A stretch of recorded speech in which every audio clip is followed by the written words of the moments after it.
Coach, congratulations. Big win for Signal against PLDT and a nice bounce back win for you guys as well. Ano lang masasabi mo sa pinakita ng team in this game? Sobrang happy and proud kasi yung sa, I think, 9 days na recovery and preparation namin. Laki nung naging impact and sobrang happy. And yun nga, kasi grabe na yung naging effort nung team, ng mga players namin kasi the way sila maglaro kanina, alam namin yung sign na talagang eager na eager silang manalo. So, ayun. Thank you, Lord. Thank you, Coach. Jel, best player of the game, 18 excellent Yes. sets and 9 Kapit-kapit. points. Siguro, after nung last game nyo, paano ka lang din personally nag-mindset heading into this match? And yun, eventually that led to the win against PLDT.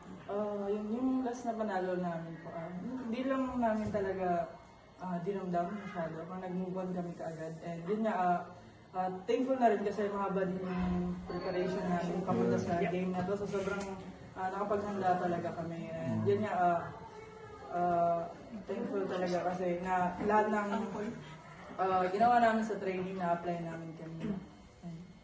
Erica, yun, straight set win against PLDT. And ang ganda din ang pinakita mo in this game. May points na halos ikaw sunod-sunod yung pumapalo. Ikaw ba, ano lang ba yung nasa isip mo during that match na para matulungan din yung team na makuha yung win? Siguro, ano lang, yung tumatak lang din sa akin yung game namin, last game namin. Kasi, ako, may pagka-competitive din ako. Ayoko na natatalo lang ng basta-basta. So, siguro, yun. Hindi pa siguro. Tinabaho ng bawat isa. Nag-bounce back talaga. Yung mindset maayos and yung preparation maayos naman din. Coach, yun nga gano'n lang din kalaki sa inyo kasi syempre wala nang unbeaten team ngayon, wala nang outright semis, kumbaga lahat. Same na lang dadaanan. Siyempre, malaking impact sa amin to. Yung, ito, and then, may makakuha din kami ng advantage dahil siyempre, ando kami sa magandang ranking. So, mahirap siyang i-maintain for sure, pero tatrabahuin namin and magpe-prepare kami sa lahat ng games na natitira namin. So, ayun lang. Focus lang talaga every game. For coach po and sa players na din, yung PLDT po kumbaga yung mga ibang teams, hirap din talaga talunin dahil nasa lakas nila. Ngayon po tsaka nung mga past conferences medyo napapadalas din po na natatalo nyo naman sila. May iba po bang sipa ba yung team pagkakaban sila, lalo na this past year na nalalamangan na sila? Ayun muna. Sa akin, wala naman po. I mean, masarap kasi makipaglaro sa mga matataas na players, like yung ranking nasa top. So, siguro, naging motivation lang for us para matuto and yun, gusto yung manalo. Like yung game kanina, pinasuhan talaga ng bawat isa mula sa coaches tsaka sa players. So yun, maganda naman yung outcome. Bago. Ang bago. Gabi na, mag-ambag ka. Natin to lose naman kami. So, talaga kung anong meron kami, yun lang ibibigay talaga namin. And, kinukuha namin yun tinatrabaho namin yun sa training talaga. Kasi, ito na yun, ito na lahat yung makikita nyo sa team namin eh. So, tulungan lang talaga kami para makuha namin. Okay. Okay, pre. Thank you, Sambag. Tulungan lang kami. So, ako siguro, yung, like, yung sinabi nga ng dalawa, yung paano makipag-compete, especially sa champion team din. Siyempre, champion team yan. And knowing their players din, and then the coaching staff, yung respect din namin sa kanila. Kaya talagang kailangan mag-all out kami kasi gusto talaga naming manalo, pero alam namin talagang magiging mahirap.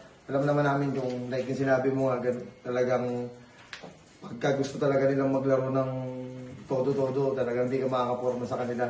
But I think yung malaking impact is yung preparation din talaga namin going to this game. And thank you Lord kasi hindi namin expect na magiging straight set siya.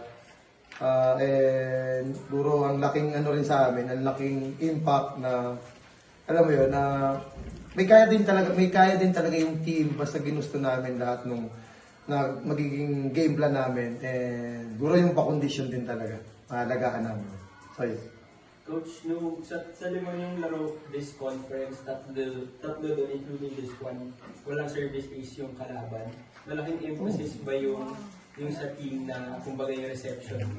Hindi kasi ako nag Malaki, siyempre kasi ano yan eh, parang bihira kasi siya nangyayari. Alam mo yun, lalo pag pressure game. And then, puro yung investment din namin sa serve receive. And yung plano din, yun nga, yung game plan, kung paano rin kami mag-serve. And yung receive, puro yung commitment din talaga nila. Especially yung kanina talagang the way ko sila pinapanood, nakafocus din. Even ako nadadala ng adrenaline, kaya yung mga tumatalsik na bola talagang gusto ko rin siyang kunin. So, ayun, sobrang nakakatuwa talaga. Coach, next game will be against Akari this Saturday. Galing din sila sa panalo. So, paano lang mo-motivate din kayo with natin? Wala muna. Pag-aaralan muna namin. But syempre, yun nga, bibigyan namin ng...